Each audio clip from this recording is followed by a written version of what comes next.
If you take change the sort of ordinary initial way, obviously God can change. What is it to change? Well, it's to have a property at one time that you didn't have at some earlier time. Prior to God's having created me, he did not have the property of having created me. After he created me, he did have that property. So that's a case of a change. But that's not an intrinsic change of God. That's a change of something external to God. That's right. It's not an intrinsic change. It's not so easy to say what's intrinsic and what isn't. I mean, maybe God believes different things at different times too. Right now, he believes that you and I are talking to each other. Say a week ago, he didn't believe that we were talking to each other, because then we weren't.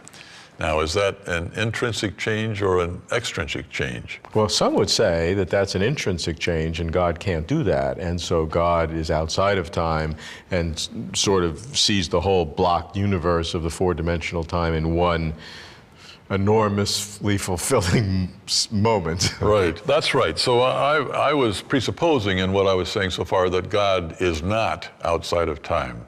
God is in time. I really can't make sense out of the suggestion that God is outside of time. I think the motivation for why people have said that God is not in time is to address this question of change. If you're perfect, you can't change. And if you're in time, you have to change, and therefore you're not in time. That makes sense. To me, the idea of learning more, creatively exploring, is a great joy. And I would think that any mental being, if I reason by analogy, would also want that creative experience to be more tomorrow than I was yesterday.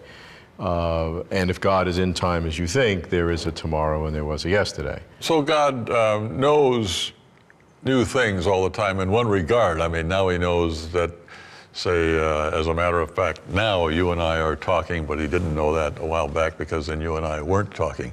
So there is that kind of change. But I don't think... That's a somewhat trivial change. I would want to push it further, that God can really do things in the future that he didn't even conceive of in the past. Uh-huh. You like that or not really? No, I don't like that because it seems to me, well, maybe there's a kind of clash of desiderata or a clash of intuitions here.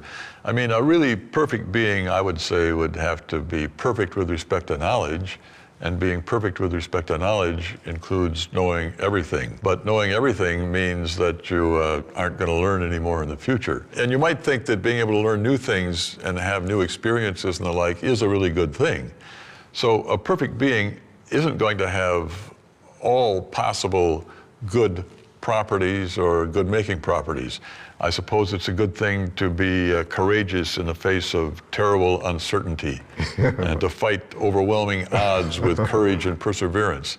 That's never going to happen to God. That I agree. And it's the same thing here.